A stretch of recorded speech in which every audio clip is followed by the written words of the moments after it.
सभी भक्तों को जय सीताराम। आप सभी लोगों ने अगले भाग में श्रवण किया, प्रथम भाग में, कि गोपाल चरवाहा किस प्रकार से भगवान का नाम जाप करता है। आइए अगला भाग लेकर के चलते हैं। तो जब महात्मा जी समझा के चले गए कि तुम्हारा सब लोगों का चिढ़ाना गलत है, इसके ऊपर जब भगवान की कृपा होगी, और कृपा बस जब एक अच्छे गुरु की प्राप्ति होगी, क्योंकि जीवन में गुरु करना बहुत अनिवार्य होता है ना। रामायण में एक चौपाई आई है कि बिन गुरु भवनिधि तरय न कोई। रामायण में लिखा है कि बिन गुरु भवनिधि तरय न कोई, जो बिरंच शंकर सम कोई।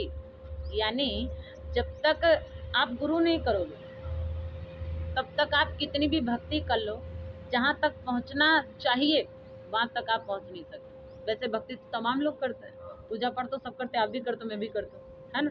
लेकिन गुरु करना बहुत अनिवार्य। रामायण में लिखा, चाहे वो भगवान भोले बाबा के समान क्यों ना हो जाए, लेकिन गुरु तब भी करना पड़ेगा। तो गोपाल चरवाहा ने कहा कि महात्मा आप तो जा रहे हो, अब मुझे मालूम नहीं कि गुरुजी होते कैसे, हम कैसे पहचानेंगे कि गुरुजी कौन है। भाई कहा जाता ना कि गुरुजी को ढूंढ करके विचार करके जो अच्छा गुरु मिले उसे गुरु तुल्य अपना चाहिए। तो उन्होंने कहा कि मैं कैसे पहचानूंगा।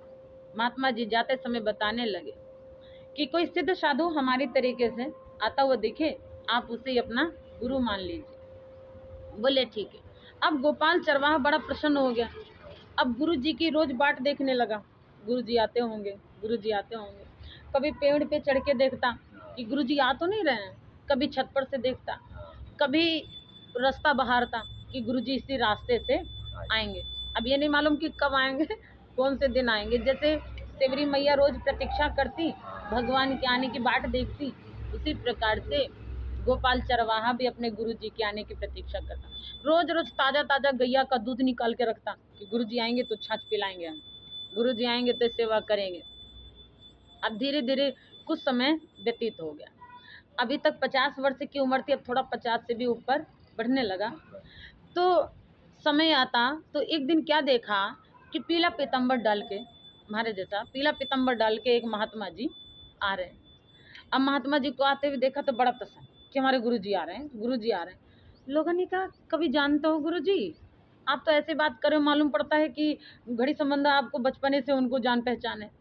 बोले हमारे गुरु जी हैं, हम जानते हैं इन्हें। अब बातचीत करता। धीरे धीरे जब गुरु जी पास में आते तो झट कमंडल उठा के झट दूध निकालने चला जाता। पास में आए, जब दूध निकाल के लाए तो बोले, महात्मन आप थोड़ा ये छाछ पी करके तब जाइएगा। महात्मा जी चकित रह गए, ना कोई जान पहचान, ना कोई पुरानी रिश्तेदारी, अब फिर भी ये बंदा हमसे कैसे कह रहा है कि छाछ पी लो। तो महात्मा जी थोड़ा सा आश्चर्य हुए, फिर भाव देख के प्रसन्न हो गए कि भैया आदमी अच्छा है, भगत बढ़िया है, भगवान का भगत। अब महात्मा जी उसके पास में ठहर गए, छाछ जो पी लिया, तब हाथ जोड़ के निवेदन करके कहा कि आप हमें शिष्य रूप में स्वीकार कर लें।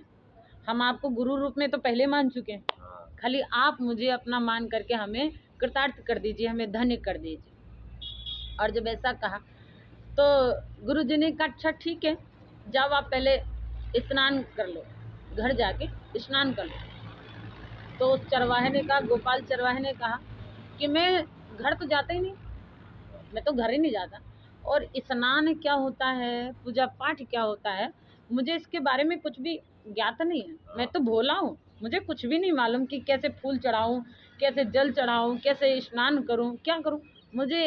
और एक बात और है, मैं इतना मंद बुद्धि का आदमी हूँ। गोपाल चरवाहे ने कहा कि मैं इतना मंद बुद्धि का आदमी हूँ, ज़्यादा बातें बताओगे तुम्हारे दिमाग में बैठेंगी भी ना।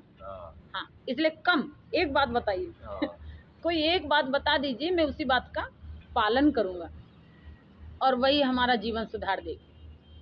अब गुरुजी सोच में पड़ गए, कैसा चरवाहा मिल गया, नहाना भी नहीं चाह रहा है, हाँ घर जाना भी नहीं चाह रहा, हमारे से कह रहा है कि आप गुरु दीक्षा दे दो हमें।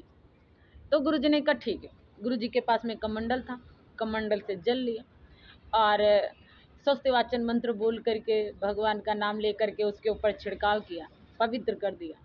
और उसके बाद में अब सोचने लगे, ऐसे भोले आदमी को मंत्र मंत्र संस्कृत में बता दूं, संस्कृत तो पढ़ा लिखा तो है नहीं जो याद रखेगा, इसलिए क्या ही बता दूं।